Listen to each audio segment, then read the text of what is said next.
صلاة اتصالي بربي إلهي لقياه أنس والسجود له ارتقاء يحب سجودي ويغسل ذنبي وتحفني فيها ملائكة السماء.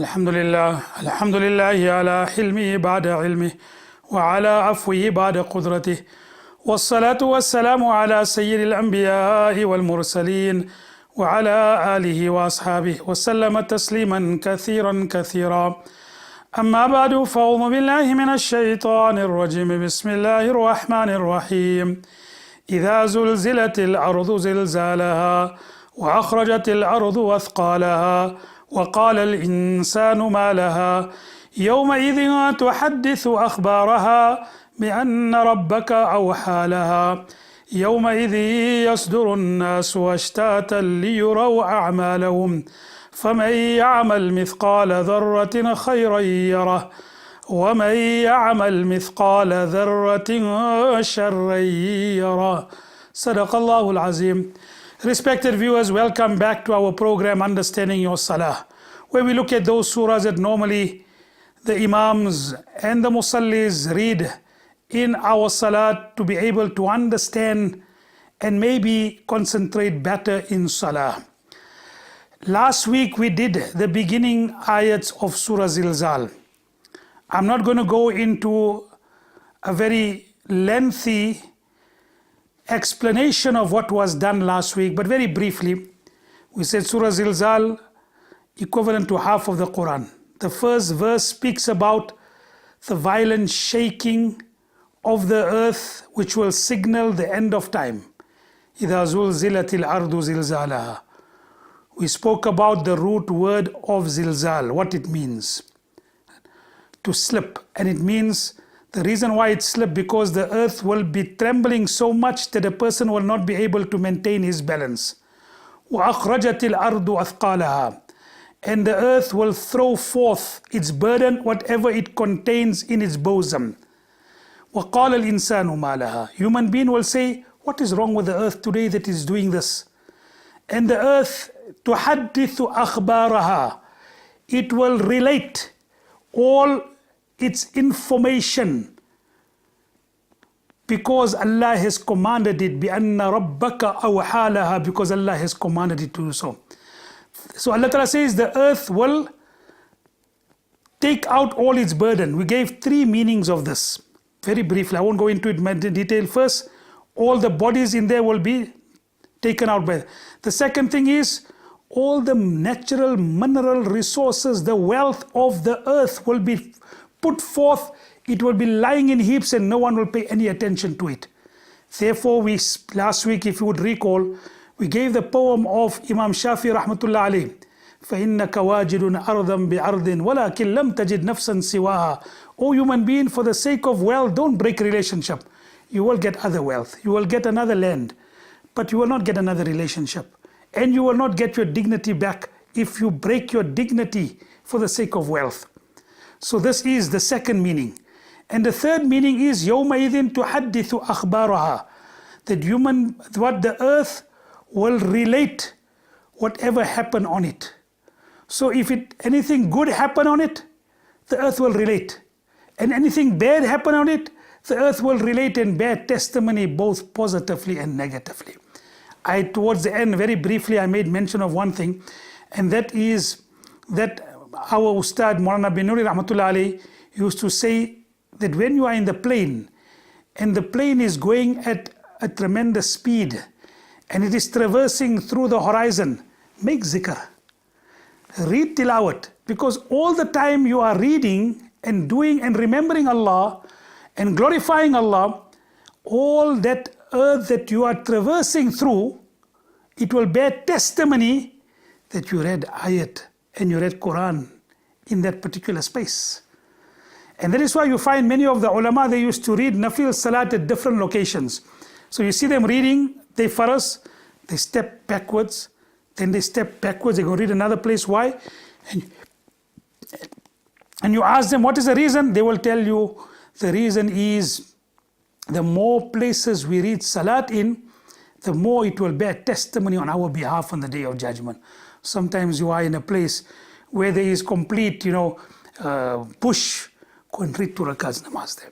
That earth will bear testimony. Therefore, it also comes in one hadith that the earth in which the masajid are erected upon and constructed upon, they will take pride on the Day of Qiyamah over the other places of earth in which there is no masajid, because Allah's sajda was taking place there.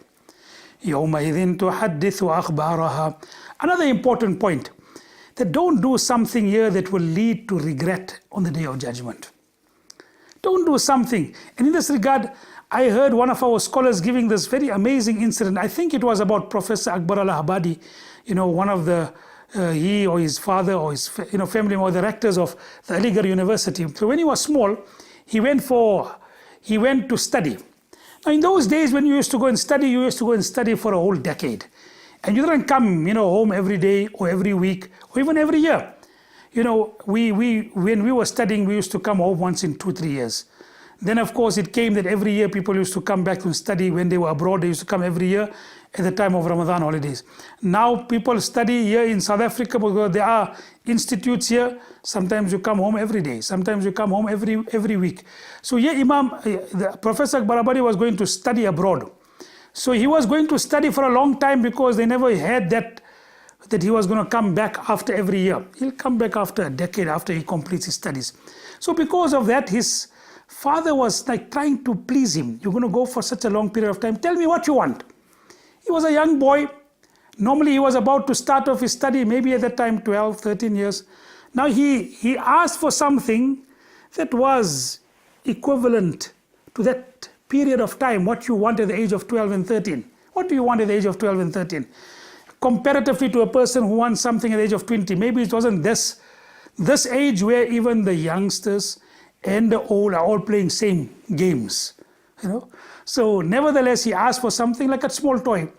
The father couldn't find it. He ordered it, but before he left, the toy didn't come. But he came afterwards, he left it in one corner. After many years, he comes back. Now he's completed his study. He's got a degree. And he is now educated.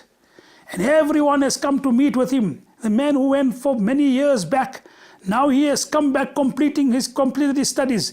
Everyone is there. And his father takes out the toy that he asked almost a decade back. Now you can imagine, you're asking for something at the age of 10, 11, 12. Someone comes and give you that at the age of 20, 21, 22. How would you feel? Many times you'll feel embarrassed. I asked for it because it was commensurate with my age at that time. I'm not talking about it now. I don't need it now. So he felt embarrassed. And his father could sense his embarrassment. And the father knew he was embarrassed. And the father took this as an opportunity to impart a very great lesson. Oh, my son, you are feeling embarrassed about something you asked for. Yes, it was 10 years back, but you asked for it today, I'm giving it to you, and you are feeling embarrassed in front of your friends. Just remember, in a similar manner, today you are feeling embarrassed for a request you made. Therefore, don't do something today that you will feel embarrassed on the Day of Judgment. Don't do something on this earth today that you will feel embarrassed on the Day of Judgment. يَوْمَئِذٍ تُحَدِّثُ أَخْبَارَهَا. The earth will reveal and relate all its whatever it made mention, it will reveal. يَوْمَئِذٍ تُحَدِّثُ أَخْبَارَهَا بِأَنَّ رَبَّكَ أَوْحَى لَهَا يَوْمَئِذٍ يَصْدُرُ النَّاسُ أَشْتَاتًا. That day men will come forward in scattered groups to be shown their deeds. يَوْمَئِذٍ يَصْدُرُ النَّاسُ أَشْتَاتًا لِيُرَوْا أَعْمَالَهُمْ. People will come in scattered groups. Now a person will come on the Day of Qiyamah alone, the way he was given birth to alone. وَلَقَدْ جِئْتُمُونَا فُرَادًا كَمَا خَلَقْنَاكُمْ أَوَّلَ مَرَّةٍ. That Allah will bring you forth on the Day of Judgment alone. You will have to account for your deeds alone. There will be no family to support you. There will be no pomp and splendor. There will be no great amount of retinue with regard to you, and people who have been following you in this world because you are wealthy, or you are a politician, or you are a celebrity. no one to follow you. Yes, you will be brought forward in groups, not that you would be giving accountability in groups, you will be given accountability alone. وَلَقَدْ جِئْتُمُونَا فُرَادًا كَمَا خَلَقْنَاكُمْ أَوَّلَ مَرَّةٍ. You will come forth to Allah alone the way you were born alone, but you will be brought forward in groups depending on the categorization of your amal and your deeds. This is important. The company that you keep in this world, you will be resurrected with that company on the day of Qiyamah. Al-mar'u ma'man ahab. A person will be with whom he loves on the day of Qiyamah. Mention is made that when someone came and asked Nabi Karim Sallallahu Alaihi Wasallam, Ya Rasulullah, what are we going to do? We love you so much. You in Jannat, you will be occupying the highest stages. We will be somewhere near if we are fortunate to come there. But we got so much love, we can't imagine Jannah without your company. And Nabi Sallallahu Alaihi Wasallam waited. And then Allah Ta'ala revealed, Al-mar'u ma'man ahab. People will be with whom they loved. The Sahaba say on that day in Medina, there was such a great enthusiasm and happiness when they heard this. Al-mar'u ma'man ahab. Inshallah, we will continue with this after the break. صلاتي اتصالي بربي إلهي لقياه أنس والسجود له ارتقاء. صلاتي اتصالي بربي إلهي لقياه أنس والسجود له ارتقاء. Respected viewers, welcome back to our program Understanding Your Salah.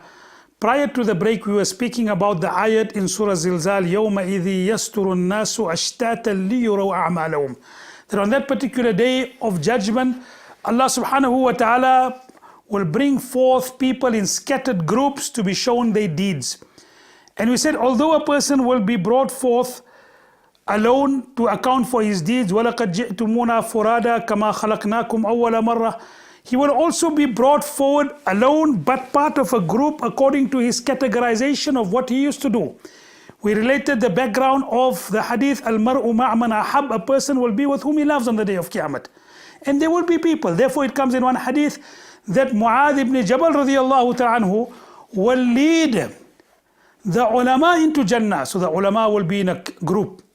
And Mu'adh ibn Jabal radiyallahu ta'ala a'lamuhum bil halal wal haram. Mu'adh ibn Jabal, the one who knows most about halal and haram will be Mu'adh ibn Jabal. He will carry the flag of the ulama on the day of judgment. It comes in one hadith that the people who used to break promises, they will be gathered under one flag.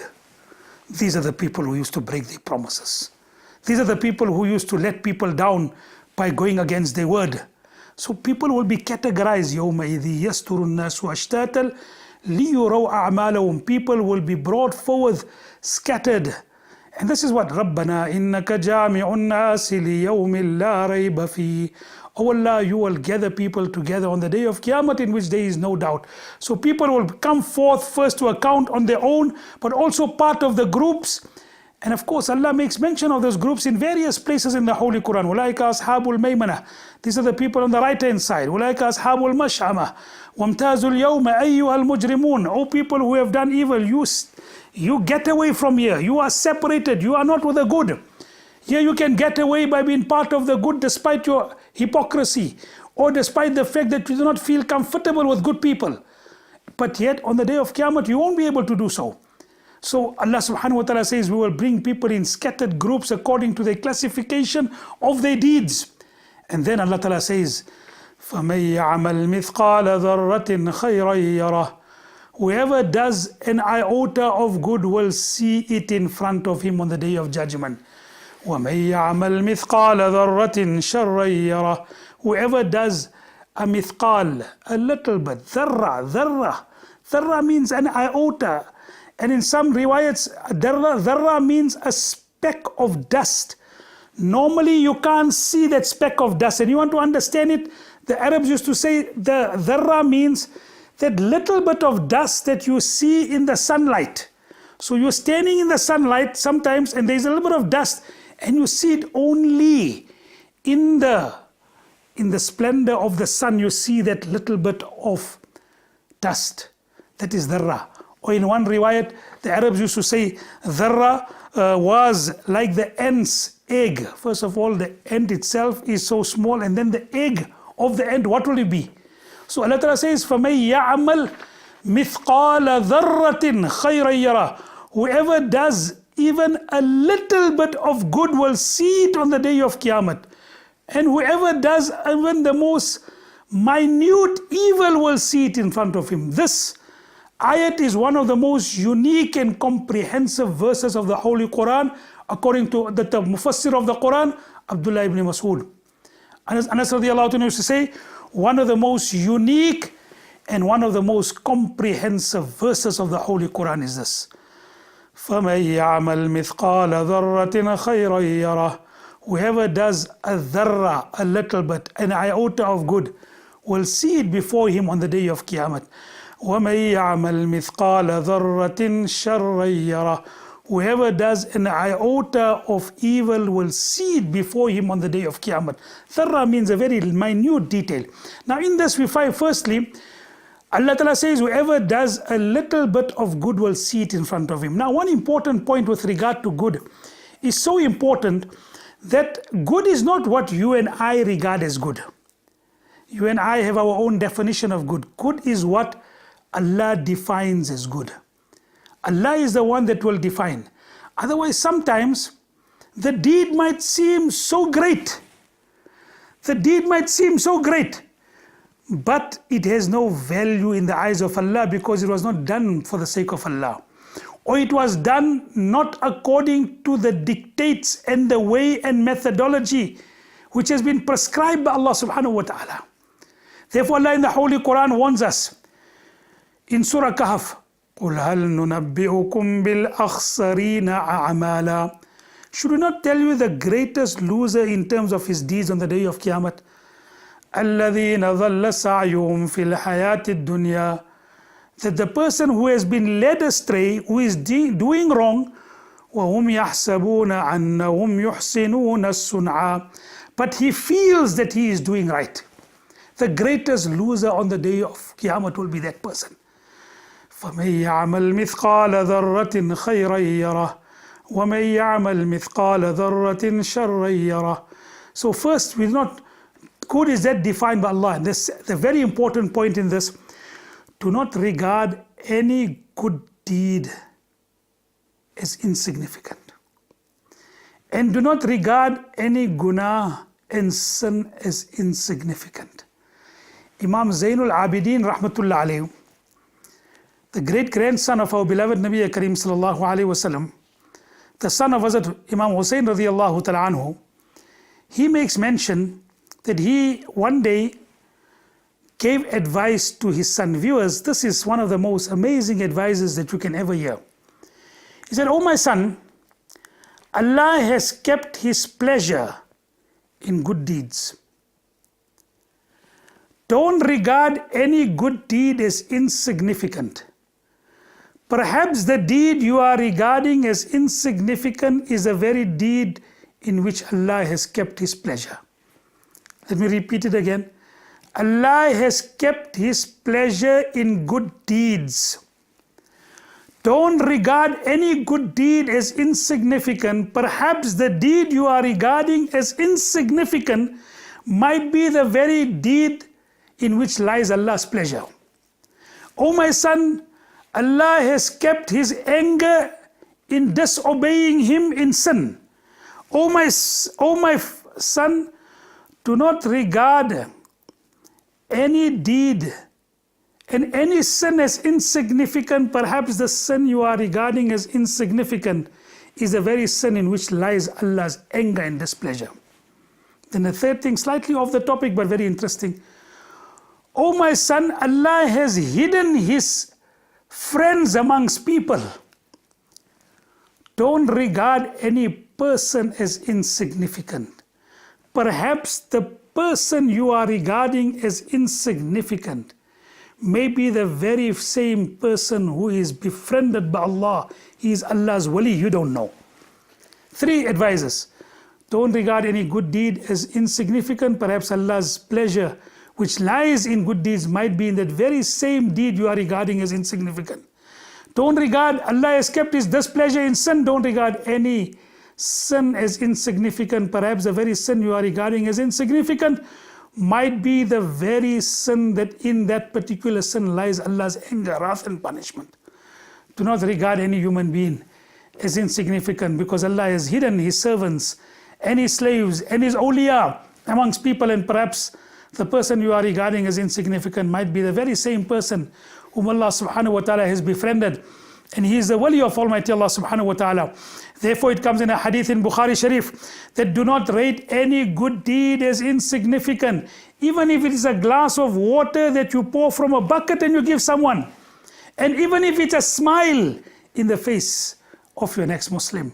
Nabi Karim Sallallahu Alaihi Wasallam said, "Ittaqin nar walau bishiqqi tamratin." Save yourself from the fire of Jahannam, even if you have to give a half a date or a small piece of date in charity. Who knows that perhaps that date of charity that you are giving, that is so small, that maybe in that lies Allah subhanahu wa ta'ala's pleasure, and Allah ta'ala accept it. Abdullah ibn Masud radiallahu anhu says, if I come to know that my one good deed is accepted by Allah, it is better than the entire world and whatever it contains. One day Nabi Kareem sallallahu alayhi wa sallam, advised Hazrat Aisha radiallahu anha, Ya Aisha, O Aisha, beware of the sins that are belittled. Beware of the sins that people regard as insignificant. And viewers, whenever anyone advises you with regard to a sin that you know it's a sin, you know Allah has said it's a sin, now you are doing it, right? And someone comes and advises you, don't ever belittle it. Rather tell the person, make dua, I'm weak. Make dua, Allah Ta'ala make me one day. Stay away from the sin. Allahumma inna qulubana wa nawasiyana wa jawarihana biyadika, O Allah, my heart and every aspect of my body is in your hand. فَإِذَا فَعَلْتَ ذَلِكَ بِنَا, if everything is in your hand, then O Allah, you protect me and you guide all which is in your hand onto the right path. So Nabi Karim Sallallahu Alaihi Wasallam warned Aisha with regard to minor, what you and I regard as minor sin. See, a house can catch on fire with a gust of fire. A wind, a small fire comes and there's a gust of wind and all of a sudden there's a big fire. Or sometimes one small spark that comes from a short, electrical short, and a circuit, there's a short in the circuit and there's a small spark and all of a sudden the entire house is burned. Sometimes you can get punishment from something small, something a major sin. You do not know. Don't regard any sin as light. Look at the most beautiful way Allah concludes this majestic surah. May Allah gives us the realization of the surah. It talks about Qiyamah in such a vivid manner. It talks about accountability in such a beautiful manner that is supposed to impact upon us. And nothing can impact even more greater than the end of the surah. فَمَن يَعْمَلْ مِثْقَالَ ذَرَّةٍ خَيْرًا يَرَهُ. Whoever does an iota, a dharra of good, which I explain what the meaning of dharra is, he will see it. وَمَن يَعْمَلْ مِثْقَالَ ذَرَّةٍ شَرًّا يَرَهُ. Whoever does an iota of evil will see it in front of him. May Allah, we conclude this dua, O Allah, give us the ability to do righteous deeds, which leads to your pleasure. And we do it, and then you grant us the reward on the day of judgment. O Allah, keep us away from all types of guna. Even a dharra of guna, a dharra of sin, an iota of sin. And Ya Allah, do not let us commit sin. If we do commit, Ya Allah, give us the ability to make tawbah and repentance, but do not keep it for us on the day of judgment for us to be punished, because we are definite that you are aware of it, unless you overlook it because of your clemency. وآخر دعوانا أن الحمد لله رب العالمين. صلاتي اتصالي بربي إلهي، لقياه أنس والسجود له ارتقاء، يحب سجودي. صلاتي اتصالي بربي إلهي، لقياه أنس والسجود له ارتقاء، يحب سجودي ويغسل ذنبي وتحفني فيها.